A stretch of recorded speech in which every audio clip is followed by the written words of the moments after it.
how would you feel if every institution, corporation, government, whatever, how would you feel if every institution you encountered throughout your days was humane and trustworthy in everything they did? Do you think money takes up more life space than it should? On this show, we discuss with and share stories from artists, authors, entrepreneurs, and advisors about how they mindfully minimize the time and energy spent thinking about money. Join your host, Jonathan Dio, and learn how to put money in its place and get more out of life.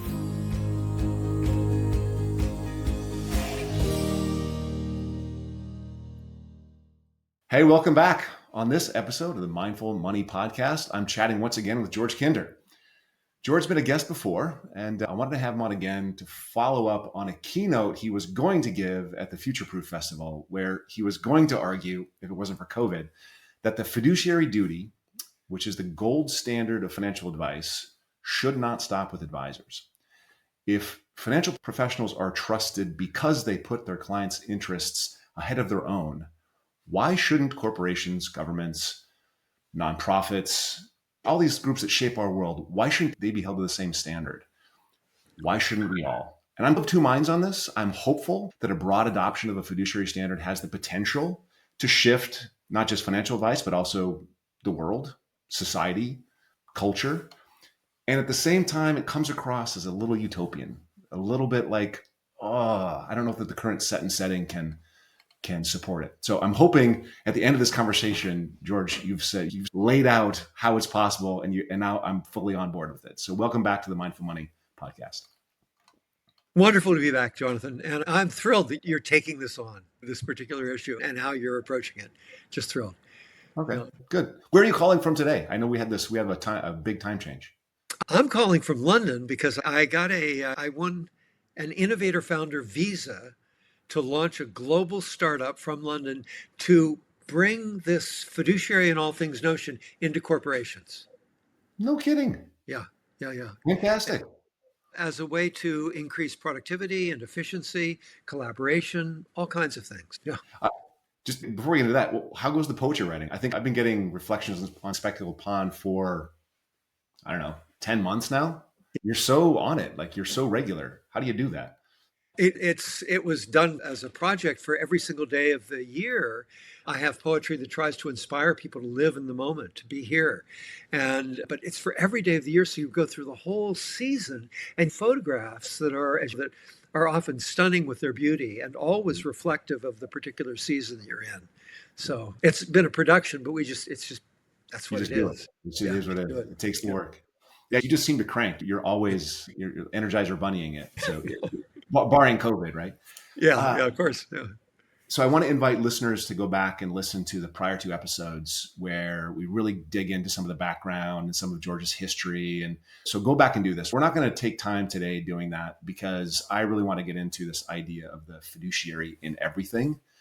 And I have to guess that this has been percolating for some time, right? This has been in the back of your head developing. So what personal/professional experience inspired you to write The Three Domains of Freedom and try to broaden this definition? The Three Domains of Freedom is really a summary of the three thought leadership areas of my life, really. So I'll be glad to dive into that. But in terms of the kind of the transformation to actually delivering this fiduciary in all things message to the world, it came out of the global crisis, the banking crisis that we had 2008, 2009. And I've been around, look at my white hairs. I've been around, and I was thinking maybe I'm heading for retirement, who knows what. And what happened was that I got profoundly disturbed by what was happening in the financial industry in particular. And I thought, we're not doing a good job. And I began to question, what had I done for my 30 or 40 year career that the kind of advantage taking that was happening by big banks and others of people's retirement, of their homes and all of this, and all over the world, I thought, this is wrong. So I went on a world tour. My idea was, it came out of the life planning work that I trained people in for years. And that work says that if you can listen well enough that you can inspire a person to define who it is they'd really like to be, what would really be a dream of freedom for them. That inspiration will add so much energy to their life that they will become entrepreneurial around it and deliver that new life into the world. And we found that to be true everywhere. In 30 countries we've worked. Everywhere we go, that's true. And I thought, gosh, if it's true for individuals, I bet it's true for civilization as well. So I went around and I asked this, who knows, just an invented thing. I went around and asked everybody. I put circles on big whiteboards and I said, you tell me, what would a golden civilization look like here in India, here in Singapore, here in Hong Kong, in China, here in Africa, here in different countries in Europe, and to get an idea of what it would look like, and then ask them what the obstacles to it were. And what was astonishing, Jonathan, was that, and I kind of hoped this, but they came up with exactly the same things wherever I went. And they wanted democracy. Everywhere they wanted less inequality. Yeah. Everywhere they wanted to be able to trust whatever large institutions told them. They wanted the truth. They wanted everywhere. They spoke to wanting an end to corruption. Everywhere they spoke to, they were concerned about the earth and they wanted to know that they had a sustainable planet. Everywhere they wanted basic income and healthcare. So I thought, gosh, if everybody wants it, why aren't we delivering it? Yeah. Huge undertaking to change global. You're not talking about changing the US, you're talking about changing global culture. Almost, and this is where I get hung up on it. It's almost changing human nature in a way, which that's a harder one to do. It's a harder one to accomplish. I'm sure you've read the philosophers who don't think that's possible. I have 4 broad topics. I want to start by defining and laying out the fiat vision, fiduciary in all things vision. I want to hear the case for why it matters and why it matters now. I want to understand what you think we might lose in the transition. Where's that pushback coming from? I think that's where I get hung up a little bit. Right.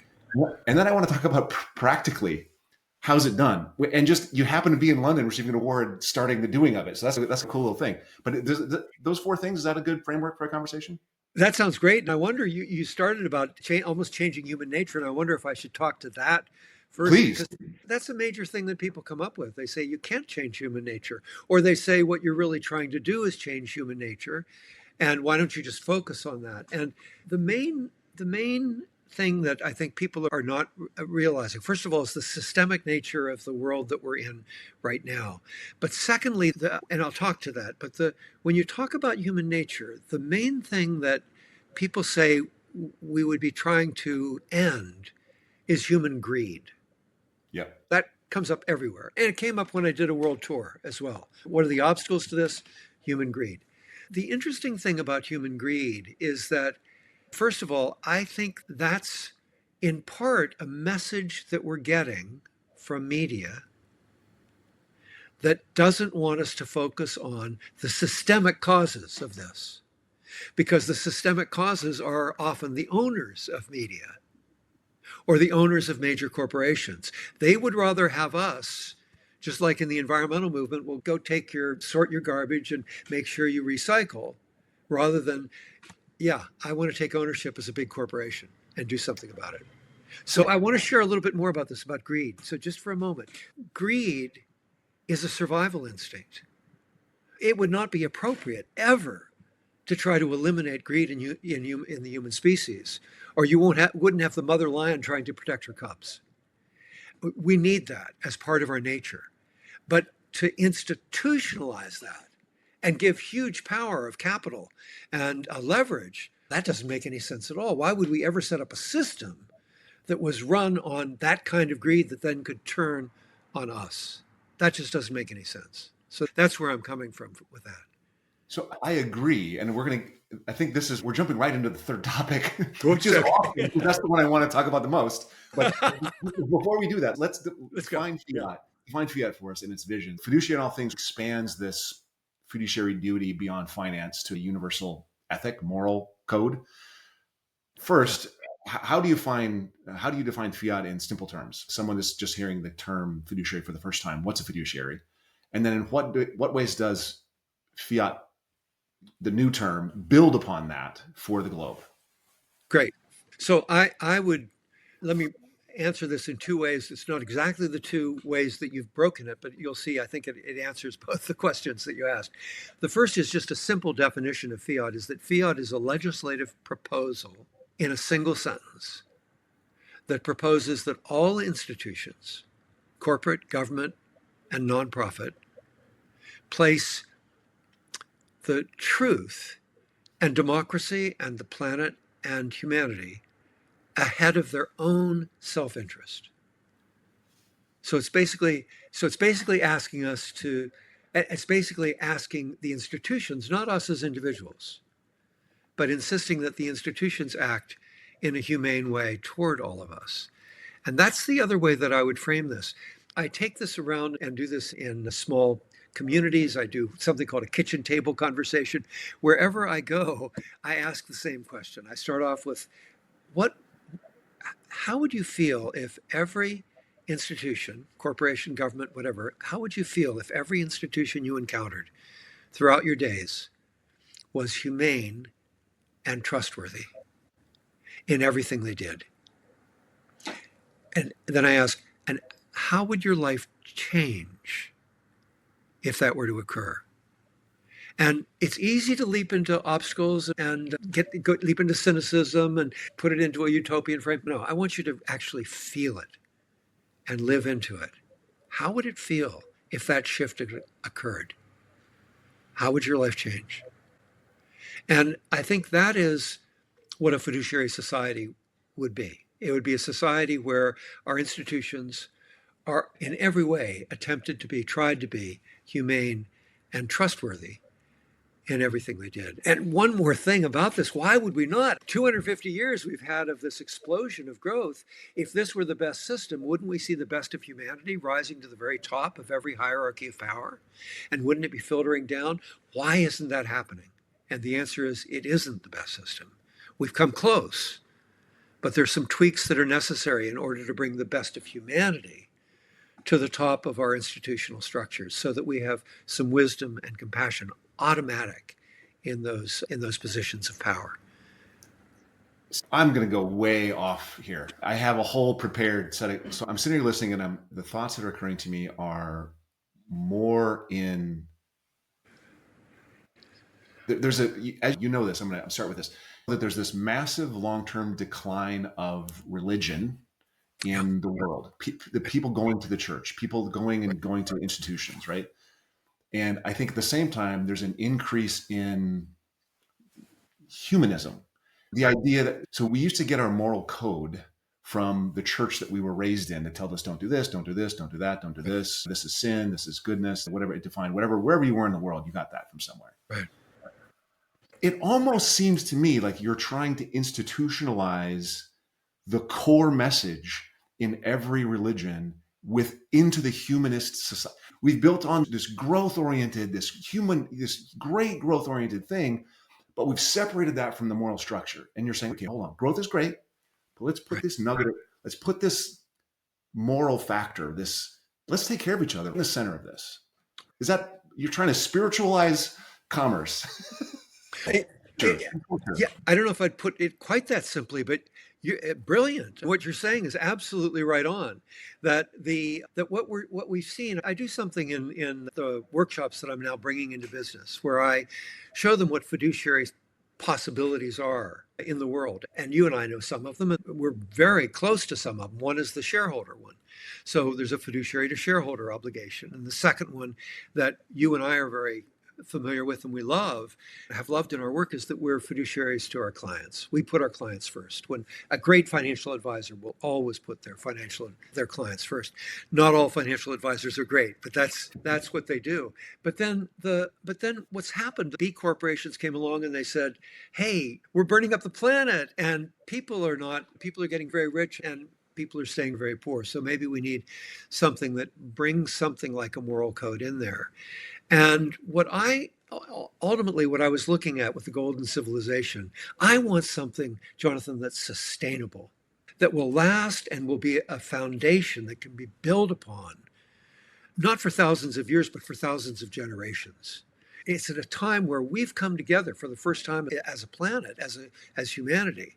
And so if we're going to do that, doesn't it make sense that our systems, our institutions don't keep throwing out these incredible flaws of burning up the planet, of undermining democracy, of undermining truth, and of increasing inequality? Those are not sustainable. And Is, what it means is we have much more regulations than we need to have. If we had people at the top who were wise because they know that the punishment would happen if they don't tell the truth, so therefore they pay more attention to wisdom, we wouldn't need so much regulation, and all of us would feel so much safer, so much more trustworthy of the world around us, and more entrepreneurial as a consequence. who I think was it somebody said, maybe it was Jefferson, I don't know, that as soon as the Congress is more than 50% attorneys, that's the beginning of the end. I don't remember what that is, but if I get that, Yeah. we're talking about this. It used to be that the guy that was the local farmer, the local butcher, they would be the ones who would be running the community, be on the whatever, the committee that made decisions for the tribe, whatever. Right. And now it's like we elect attorneys who negotiate and have tactics and carve off for their people, and they carve off for theirs, and we make deals. And we've lost that. You're absolutely right. We've lost that. How do we do this together? And you're right. If I could look across the aisle and I could trust that person was not going to take advantage of me, Right. My energy would be so much higher. I could do so much more if I didn't have to worry about that. That's right. That's right. So And absolutely. And that's actually why the UK government gave me an innovator founder visa, was that I convinced them of that in fact, productivity will soar. So a lot of people are concerned that you shift to fiduciary, and there will be uncertainties and risks in the short term, but in the long run, productivity is going to grow enormously because we're not squirreling away everything for the top of the hierarchy. We're giving an incredible foundation for civilization and for generations to come. Do you see any examples of this, like in specific countries, or is there somebody that you go, oh, these people get it pretty close to right? You see it in the closest examples I know is from you and me. It's really from financial advisors who do Yeah. it right with their clients, and the clients feel incredible and they become entrepreneurial, and they realize that they can trust the money world instead of be suspicious about it and doing crazy things like throwing all their eggs in one basket and having disasters come from that. So I see it with you and me, and you see how it's a humane relationship that makes that happen between a financial advisor and their client. So that's just as clear as day. And then you see it. Yeah, go ahead. I was going to say, it's very interesting. That's where you see it, and I see it there as well. But at the very same time, there's an enormous number of financial advisors Right. that are selling insurance to solve everyone's problems, or that are selling product that are not fiduciaries. And there are much of the world still chooses to work with them. So they still choose to, and it's such a bizarre thing, because I think if people think that somebody else is going to, and this is the dilemma, where if you think the other person is going to take advantage of you, then you'll take advantage of them first. And Exactly. there's just no, I don't know how you get around that, even if you have a legal language that's like overarching on everything, because then you need court case after court case to prove it out, to support that. And we're just going right to the third again. We're right to the problem. Excited, and I see the problems. We can come back, but I think what you're raising is a really important point that I'd like to address, because it is easy to feel, particularly now, because people take advantage of the system in so many ways, Yeah. that would happen if you established a rule that in fact you couldn't take advantage in that way, and a fiduciary principle. I don't think that would happen, because right now the whole fiduciary structure of society is not toward humanity. In a democracy, we are in a democracy. We have 3 billionaires who own as much as 180 million people. That's not a fiduciary standard toward the people. That's not Abraham Lincoln going, it's government by the people, of the people, and for the people. This is a fiduciary standard for the shareholders. So if you say, no, that's no longer going to be, and you move people up. Of course, in the early stages, you'll have people taking advantage of it. But there's another way. And you brought up religion before and the moral standard. Confucius said something really extraordinary 2,500 years ago when he was in a similar time where China, which for him was the whole world, was broken into, I think, 7 warring states. And every one of those warring states was greedy. And he was known as a thought leader, and people respected him. And he always wanted to become the governor or the emperor, whatever it is, of one state because he felt he could completely change the system. He never got there. But one of the governors came to him and they said, look, I can't stand how greedy, how thieving and lying my people are. Can you help me? Tell me how I can shift this. And Confucius said, yeah, it's very easy. When you stop thieving and lying, they will stop thieving and lying. And so it's modeling it. And if we see that every organization in the world is making this attempt early on, and it becomes stronger and stronger as we grow with it, to actually act with wisdom and compassion, to actually act in a trustworthy way, a truthful way, and non-harming way, we'll shift. All of us will. And that'll be an ideal for us. It'll be so different from the ideal of let's grab as much as we can. And there will be people that still try to grab as much as they can, but they will ultimately be fewer and fewer. Yeah, I mean, if they do it in a way that harms the truth, yeah, that violates democracy, the planet, or people, then they're going to be undercut. If they do it in a way that doesn't undermine the truth or any of those other things, then bravo. They're doing something good for humanity. They're making something dynamic happen, and they're doing it in a way that has honesty to it and honorability and all the rest. Yeah. So you talked about the 3 billionaires that own as much as the 180 million at the yeah. I don't want to be, please, anyone that's recording this, don't cut this and put this piece out separately, but I don't want to be saying that, yeah, that should be that way. But I'm wondering if you say to Musk and Gates and Zuckerberg, if you say to them, Bezos, right? If you say to them, hey, you won't get the rewards or you won't get the massive rewards from the work that you do. I wonder if you get the Microsoft that is the backbone of business and all that it runs everything. It is actually very beneficial for us to have this thing. And it's more, I think it has provided more benefit to us globally than Bill Gates has in his pocket for doing it, right? And I actually feel the same way about Amazon. And believe me, I also see how it's destroyed small business. I also have problems with it.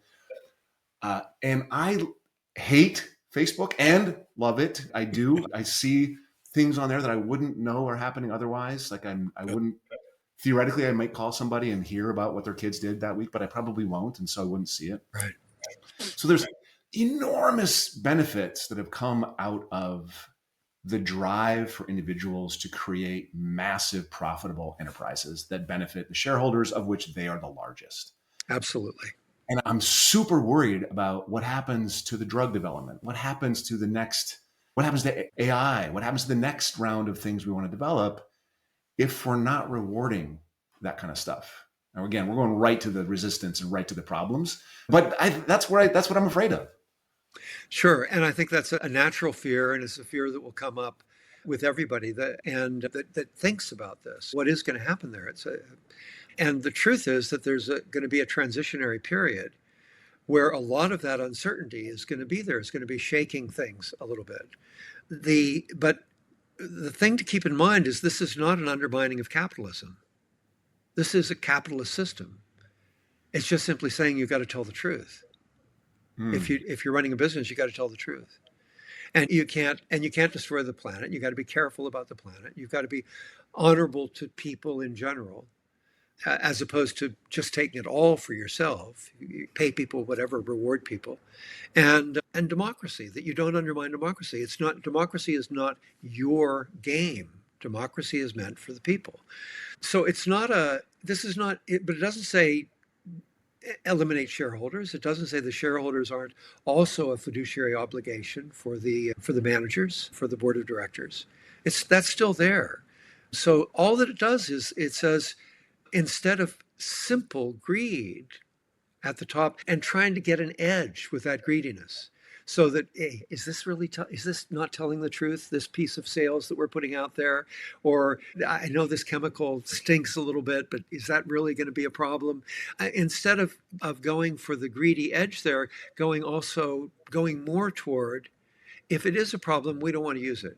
If we aren't going to be really telling the truth, the whole truth and nothing but the truth in a way that speaks to authenticity all the way through our organization and through the whole world around us, then we don't want to do it.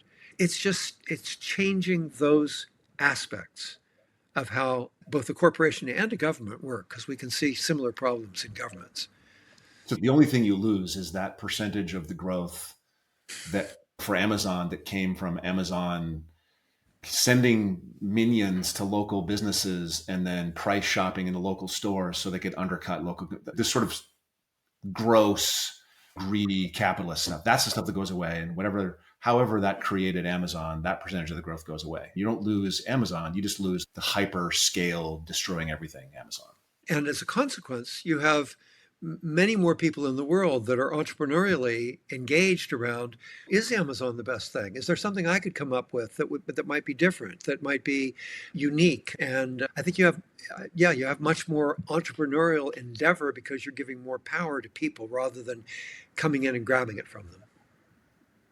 All right, we'll come back to this probably in a second. And I think you said this, but I want to just get really clear about why now. Is it the inequality and what happened in 2008, 2009 that really drives this? Or is this the end of a 100-year trend? This is the end of a 170,000-year trend. Yeah. This is honestly, this is a time where for the first time humanity has come together on the whole planet. Each of us, do you know that 90% of humanity has a smartphone? So there you are. And so if that smartphone, instead of spreading conspiracy news or putting ads that are not authentic and correct and true, but primarily it's the untruths around democracy these days that are undermining our system. But if this machine shared only the truth, nothing but the truth, the whole truth, and nothing but the truth, in regard to those things that are profoundly important for us to vote on, don't you think humanity could, in fact, make those decisions? And sure, we still disagree. We have different geography. We have different backgrounds, all of those things. But if we're presented with the truth, we're going to be able to make decisions as opposed to just handing them off to the oligarchs and the billionaires. So this is a unique time in human history. We've never come together like this before. People never imagined us coming together like this before. This is a product of the last 100 years or so. And so it is time for us to be thinking that way about, if this is the case, how do we go from here? And it's like a fax machine, that when there's one fax machine, it isn't worth much. But when they're all over the place, then they were worth a lot. Then, of course, they were replaced by other things. But the point is that it's time for us to come together as civilization and establish what are the standards for civilization that make sense for the whole world and that don't undermine things that are going to undermine humanity and other creatures and civilization itself. We use the word truth, and I think it's in the headline of 80% of the articles I read now is this truth and that truth and whose truth and what truth. What's true? I do know what's false. I can identify, no, that's a lie. Yeah. But the truth comes with a lot of gray area. How do you navigate the honest disagreement around this? And you've probably seen this stuff as well. What I discovered was my feed is curated because of what I click on and search. And so a person might appear a certain way to me because of how the algorithm serves that person to me. The same person appears a different way to somebody else because of the algorithm. Both are true. The data coming through are true data. If the person said this stuff, it's not a false video. It's a speech that a person gave, and I can listen to the speech and I go, oh, that seems reasonable. Then someone else can see a different speech curated to support their confirmation bias, support their previously held beliefs. That's what they clicked on. Right. And I think one of the big problems is that social media thing. It's just the algorithm is killing us, Right. but it's not untrue. The way that I just published an article on this, put it on LinkedIn and a few other places, Substack, and I call it the bell curve of truth. And what yeah, we can people talk about that we're in a post-truth era. They talk about the relativity of truth. There's no question scientifically that it's like quantum mechanics. Goes for there's all this huge range of truth, and so you can't maybe tell the absolute truth. But if we're talking about what we're voting for, I Hmm. think we can place truth in a bell curve. And we can identify, and I don't know what the percentage is it 80%? Is it 96%? Is it 70%? But I think you can do a bell curve on truth is something that human beings have done an amazing job with over the last 2,500 years. They've established standards of truth, so standards of measurement, we have scientific standards, we have investigative reporting. We aren't doing that right now because we're spreading conspiracy theories. But there were standards of investigative reporting where you had to find two witnesses that were independent of each other in order to report something. So there's amazing things that we've done with truth. We had a fairness doctrine for 40 years or so after World War II in America. Truth is something that has a relativity. We want to know everything. We want to know the things that are way out here on the bell curve. We want to know them because they might be Galileo in the early Yeah, stages of his career. exactly. Yep. But at some point he's going to come in here. We want to know and learn about all that stuff. So that all needs to be out there. But for us to have a democracy that works, we need a bell curve of truth. And we need to know that that what we're receiving is falling within that bell curve. So if, for instance, if what you're receiving and what someone else is receiving about a particular person, they both may be true, we can have AI actually work on this. How true are they in terms of the overall character of this person? How much truth is really being represented over here versus over here? Well, I And love the idea of AI, like analyzing all your prior statements and summarizing your actual beliefs underneath the thing you get. Like that's a absolutely, fantastic absolutely. idea. Absolutely. AI can do this. And so we're in a place where we can do it now. And then we can have media and we can insist that media report things in a bell curve structure of truth so that we can vote. Because if they don't, split into these camps, and the media that is dominating is largely billionaire media. It's not us, it's not the truth. And our world is becoming more and more fractured by that experience. It's unsustainable what's happening right now. For And sure. yeah. Who's pushing back the most? Do you get feedback like this will never work? You're an idiot. Stop doing this. Do you get death threats? I haven't, I, I haven't gotten there yet. Nobody's put me on Wikipedia after all this work I've done, all the years, all the books I've written. Nobody's ever put me on Wikipedia. So there's a way in which I'm not known. And I think that Oh, serves. that hurts me. That hurts me, actually. Isn't that something? Because most of what I've done has been and not with large institutions. Institutional elements haven't entered in. I get the occasional hate email that comes from really questionable email sources and that kind of thing, and occasional comments on LinkedIn or Facebook. But those people don't matter because that's driven by the ownership of media. And the ownership of media used to be spread all over. Even just in the last 50 years, we've seen a dramatic collapse to extraordinary billionaire ownership of that media. And the three richest people in America own a huge amount of it. So we need to undermine that in order to know what the real truth is. And so I think the resistance is always going to come from those powerful centers, which is why my interest is in building a grassroots movement. I want to have a lot of people just go, of course, I'd love to be in a world. I'd love my children to be in a world. This is worth fighting for. It's worth standing for. Because imagine what my kids could do if they lived in a world that was truly trustworthy and all over the world. Amazing. Yeah, with the first ad, like this is 20 minutes ago, I got goosebumpy. You asked the question about what would it be like if Yeah. you could just trust that everyone was, like if you could. but Yeah. I don't. I don't. That's the reality. I don't. Yeah. And I don't know how to. So practical path this. Practical path this. It's great to get the fiduciary standard, that sentence, Right. passed through Congress, applied to everybody. So, Right. okay, let's pretend that we have that. Then what? How does it actually percolate through a society? I think the question that gave you goosebumps, it's that question needs to be asked all the time, everywhere. It needs to become something that's part of our conversation. When I asked it in my family, my kids had come home from college and brought friends, and I gathered neighbors around our kitchen table and asked them that question. And at first there was, oh, you can't do this, utopia and all that stuff. And I said, no, really feel it. What would it feel like? And how would your life change? And what people said, first off, they said, gosh, what a relief. I would feel so much more at ease throughout my day as I went about my day. And then as that ease began to settle in, other people began to speak up and they said, you know what? I do some wildly creative things that I have held back on because I just don't feel the world is a safe place to do them in. Yep. So there's that entrepreneurial flavor. The most poignant thing that came up that it really says something about why now is that one of the young ladies there said, George, if that really happened, I might consider having children after all.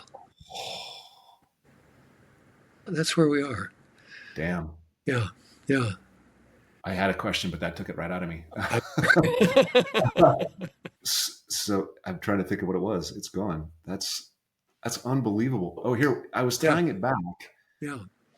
to your life planning work. With your life planning work, there's 3 questions. Right. You're doing the same thing. I am. Do you have 3 questions? What are the questions again? With audiences now, what I'm doing is I'm doing those 3 questions because we were going to talk a little bit about the 3 domains of freedom, Yes. right? And the first domain is each moment is yours. The second domain is your life is yours. So it's a trajectory. So it's your story. And the third domain is what we've been talking about, which is civilization is yours, which is what I'm trying to inspire in people. Hey, it ain't theirs up there, it's ours. And we've come together. Let's make it fabulous for generations to come. So your question was in regard to the 3 questions that I use in life planning. So in those questions, there's a progression from if you had all the money you needed, what would you do? And then if you only had 5 to 10 years left, what would you do? And then, So yeah, I'm actually wondering if you have a similar 3 questions for this, because this is yeah. around the living room table, around the dining room table. You're talking to people. How do you feel about if you could? I'm wondering if you have a same sequence for the fiat. What I've done for it is just taken that third question. The final question is 24 hours left. You just discovered that you only have 24 hours left. What did you miss? Who did you not get to be? What did you not get to do? And after delivering that to an audience, so they're feeling who they really want to be and what they're missing, then I say, hey, let's go to civilization now. You've got that same knowledge. You have 24 hours warning. You know that in 24 hours, the plug on civilization is going to be pulled. You don't know whether it's going to be nuclear war. You don't know whether it's going to be autocracy or a failed planet in some way, but civilization is over. So the question is, what do we miss? Who did you feel we might be destined to be that we didn't get to? What did we not do that we could have done and made this world a better place? And then I go from that to the question about if every institution was humane and trustworthy. So I get people to reflect on that because we're at that time right now. We're actually facing things these dystopian things are happening. They're called negative externalities by economists, and they're happening faster than we can cope. That's why we're in disarray. And that's why we get polarized, because we don't have time to think and absorb and pull it into the authenticity of our being, into the deeper aspects of our being. It's much easier to just react. We need to pull that out. And that's a fiduciary standard will do that. And it's the only thing that will. The other aspect of this is the sustainability. We are at a time where instead of working like a machine or like a hierarchy, we're at a time where what we do needs to be sustainable in a way we haven't really been thinking about. So you and I have read so many articles about how corporations are like data processing systems, they're like computers, all this kind of stuff, or we are like that. And but computers and data processing, they're not sustainable. When I look out my window here, what do I see? I see trees. They're Mm. sustainable. They're sustainable. And yet we're looking at structures that aren't sustainable for business. They're hierarchies. They're structures that are so primitive that my daughter told me that she learned how to structure a hierarchy in an outline form when she was 6 years old. They're so primitive. But a tree a large oak tree will have 500,000 leaves. And each of those leaves is listening to the world around it. And listening is key to great fiduciary practice and civilization. So they're listening. They're listening to the wind and they're bending with the wind. And they bring us delight. We love to see them do this. They're listening to the rain. They're listening to insects. They're listening to the sun. And they are the lungs of the tree. So they're listening to the chemical composition of the air. And they're breathing in carbon dioxide and they're breathing out oxygen. So that you and I can sit here half a world away from each other and have a wonderful conversation. They're doing that for us, and they don't need an ounce of regulatory, not a bit of regulation. That's sustainable. And so we need to begin to look at those kind of structures and think about, is this sustainable? And if it's not telling the truth, it's not sustainable. Yeah. If it's undermining civilization, it's not sustainable. So it's time for us to start really making that the primary thing that we're looking at. How are you getting the word out? I know that you're on podcasts like this one. I know that the UK gave you the award, but how are you building a network underneath you? How are you expanding this? The same way you did with life planning? What's the plan? Yeah, so it's low hanging fruit, right? Because I'm a one man band to some extent. But now other people are speaking about it. They're posting on it on social media.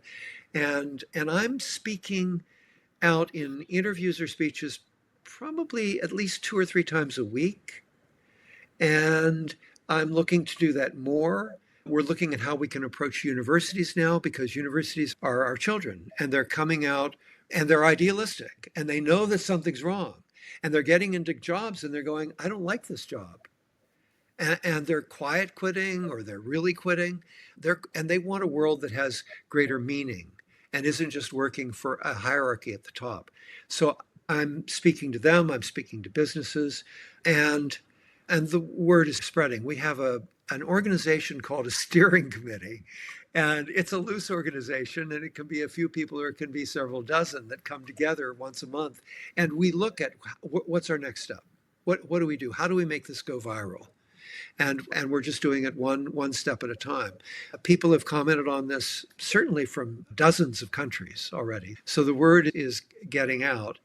And this is my mission. I'm tireless on this. I was thinking the other day, one of my models, I was wondering who my model would be as I grew older. And I thought a great model is actually Jane Goodall.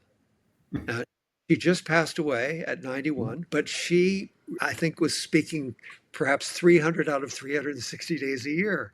And she was traveling a lot. I don't know if I have the stamina to do that.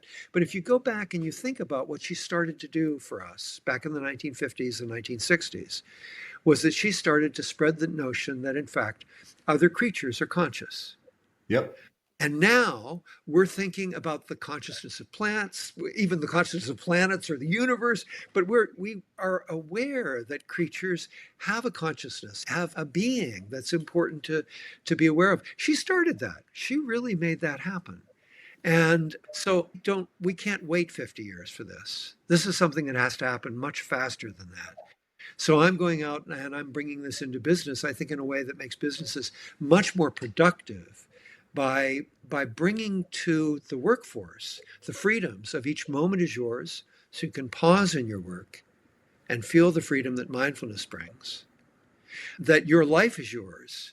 So I want to break that barrier between CEOs and the rest of the community and say, no, the CEO has to affirm that you as an employee, who you want to be in your life is more important to them, that you become that person than the role you perform for them. And if they do that, again, imagine the productivity. That suddenly that person goes, wow, what a great place to work. I'm going for it. And they're much less likely to quit or quit at all. They're more likely to negotiate how they go forward. And then the third thing is to take this noble mission of fiduciary and have the corporation acknowledge, yes, we want this to happen. Don't know how yet, but we'll sign on. We want this to happen. And then bring it in the workshop to the employees and ask each of them to look at the 4 different ways you could be a fiduciary, including B Corps, and to have each of them create their own personal fiat so that they are like a leaf of that 500,000 leaf oak tree radiating a fiduciary notion and be feeling inspired at working where they're working for all of these reasons. So a lot for that. I love it. So I don't know how it develops, but if you ever are like building local thing, like we should do something in the San Francisco Bay Area, just let me know. I'm in. I'll be part of it, whatever it is. I think it's fantastic. I asked at the very beginning to believe by the end, and I believe. So I think that I appreciate the turn. I appreciate the respect for capital without letting capital run things. Absolutely. The importance of the democracy, the importance. I think it's critical. I don't know that it's possible in the next 20 years, but I think we have to start it. Like we have to begin so that we can get there, right? So we have to start it. That's what they did in South Africa. They had little pockets of people who were idealistically thinking about what would it be if apartheid ended. And if they hadn't done that, they wouldn't have been ready when it did end. That's exactly right. We need to plant the seeds and grow the movement. I'm there in San Francisco. We'll figure that out. I fly over on my way between London and Hawaii, as you probably know. So we'll figure something out. Georgia, I just want to say thanks so much for coming on. Yeah. Always a pleasure. Wonderful. You inspire me. I appreciate it. Thank you. A real thrill. Really a thrill. Thank you so much, Jonathan. Thanks for listening. Full show notes for each episode, which includes a summary, key takeaways, quotes, and any resources mentioned, are available at mindful.money. Be sure to follow and subscribe wherever you listen to your favorite podcasts. And if you're enjoying the content and getting value from these episodes, please leave us a rating and review at ratethispodcast.com/mindfulmoney. We'll be sure to read those out on future episodes.